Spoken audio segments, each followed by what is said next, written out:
So it's September 1st today, and I know what you're saying. It's not really autumn yet, it's still summer, and yeah. But autumn is not like a date in the calendar, it's more like a state of mind. It's a feeling, you know, and I'm feeling very autumnal already. And I've decided that my autumn season is starting on September 1st this year, and I'm going to create more fall-themed content from September 1st throughout to Samhain on October 31st, at least. Maybe even more autumn content, I don't know yet. You can probably tell that autumn is my very favorite season because I'm a basic bitch like that. It's my favorite season of the year. It's the season where I feel the most creative and inspired. It's not that I have a lot of problems finding inspiration throughout the rest of the year, but autumn is just very, very special and dear to me. So what I decided to do with this autumn season is to create an autumn bucket list with things I want to do and some activities I would love to do this autumn season. The reason that I'm doing this is because I actually thought that we, which means me and my partner, or my partner and me rather, would go on vacation in October. But we do not know yet how the situation is going to be then with all of the health situation around, and yeah, it's not certain if we're going on vacation yet or not. So what I've decided to do is to make the best out of it anyway and just try to have the best autumn I can this year. I'm starting a new journal for this list thing. I've challenged myself to journal daily this year, and I've managed to make it this far throughout the whole year with daily journaling. And right now on the screen you can see all of my journals I made this year. I did not make them myself except for the January one and the February, I think, because I started to get too lazy. I can sew journals. I am capable of doing it. I love doing it. But I don't know what this was with this daily thing. I just stuck to pre-made journals for a while, and it was a good decision back then, but I'm kind of tired of them right now. And I actually have a journal that I made myself a couple of months ago, and I just rediscovered it on my shelf, and I've decided to use this for the autumn season to make it more fun and enjoyable to journal.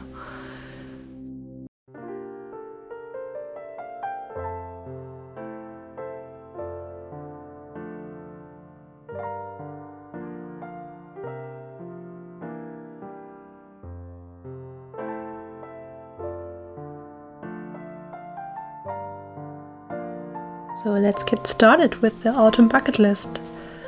What's especially important for me with this list of autumn activities is that they are easy to do and approachable, and that they don't cost too much money or energy.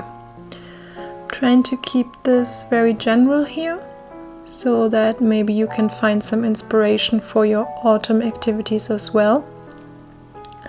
But on my list I got the following bullet points. First off, I want to read a book. In my case, that is the book Pine. It's a folk horror novel. I want to take a forest walk. I want to rewatch Over the Garden Wall, which is the quintessential autumnal series. Then I also want to rewatch Suspiria, the 2018 remake, because it's one of my favorite movies as well, and it has such a fall-themed color palette. I want to bake cinnamon rolls. I want to try to make pumpkin spice latte, because I never tried this drink before. I'm very curious to try it out this season. I want to visit the local graveyard. I want to drink Federweißer. That's a drink we have here in Germany. It's very typical for fall. And I want to make an autumnal feast for some friends just to celebrate the season. And that's basically it. Very easy, very down to earth, and hopefully very doable. I'm excited to complete this list.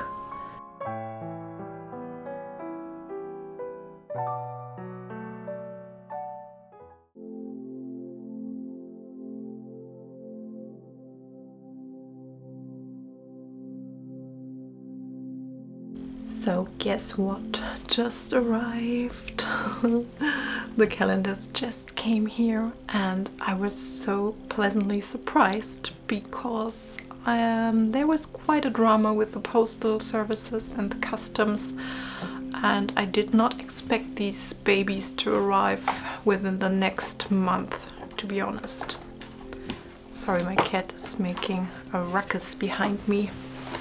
Excuse me, little lady. I think she's joining us for this announcement. Or maybe not. She's just waiting for me to unbox these things so she can have the cardboard boxes for her immense collection of boxes that she has. One of the perks of your cat mom being a business owner is you get a lot of cardboard boxes. Right? Right? Okay, so what I have to do today right now is to unbox the calendars and count them for my inventory list to know how many of them I can put up in my store actually.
So one thing that's very, very important, of course, for the product listing is taking product photos.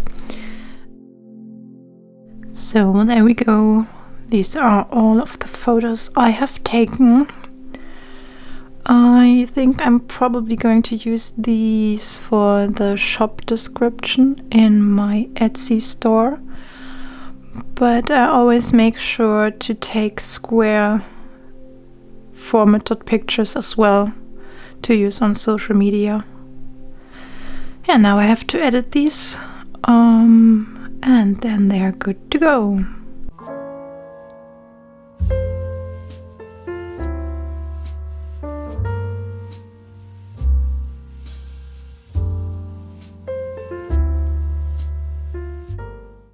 So today is Friday, which means it's calendar launch day, and I'm feeling very anxious and excited at the same time, because it's always like this. When I've got everything set and done for a new product launch, I'm just left with being super stressed out because I think no one is going to buy this product, and if anyone decides to buy one of these, then they are going to hate it and they're going to hate me, and I'm going to be out of business soon and everything is going down the drain.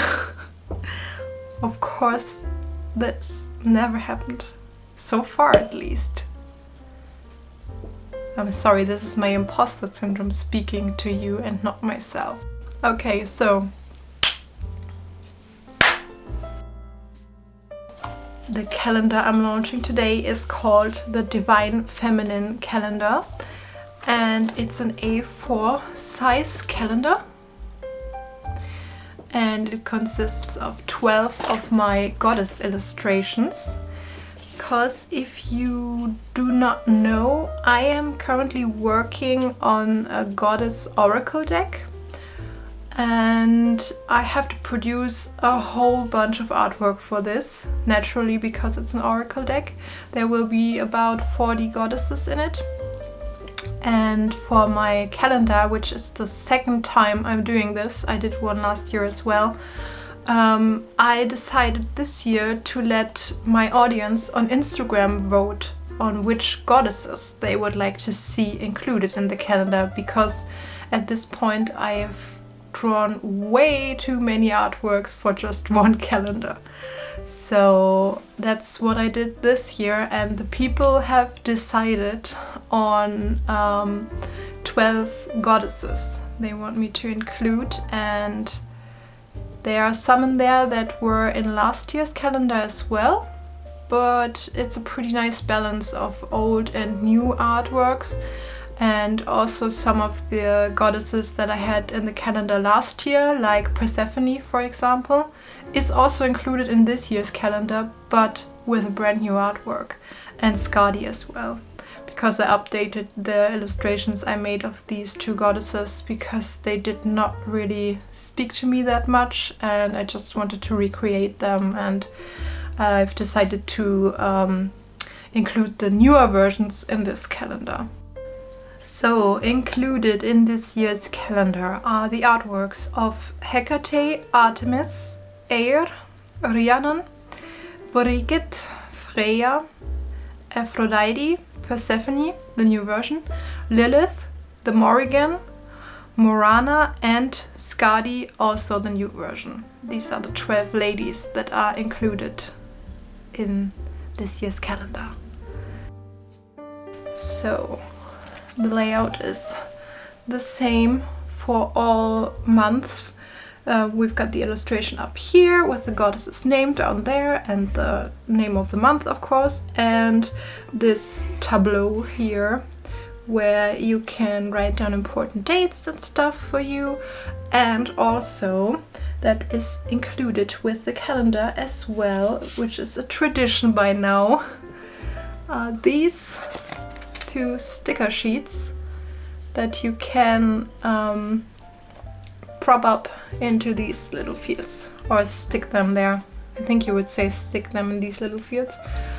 And the sticker sheets include the Sabbats and the full moons and the new moons. So you can use this calendar all around the world and customize it however you see fit. When you're watching this video, the calendar is already available in the shop. I'm planning to publish the video at the same time the calendar launches, so yeah, in case you're interested in getting one of my goddesses calendars for your sacred space or your home space in general, then now is the time to snag one up. Last time they were sold out within a few days, but this time I've ordered many more calendars, so they should last us at least until next year, I hope. Don't even think that I'm going to sell all of them, but you never know. So if you want one, don't hesitate to buy one right now, because I don't know if I'm restocking them when they are gone this time. Yeah, that's it for this video. I hope you enjoyed watching it, and I hope it wasn't too all over the place. So if you want to see more of my art and content, you can go visit my Instagram page that's linked down in the description box below. Or you can subscribe to this channel if you like, which would make me super happy because I'm just getting into this whole YouTube video making thing, and it's very motivating to see that there are actually people out there who want to see these little films that I produce. And if you really like my work and want to support what I do, you can also become a Patreon, and the link to my Patreon is in the description box as well. So thank you so much for watching, and I hope to see you again very soon. Bye!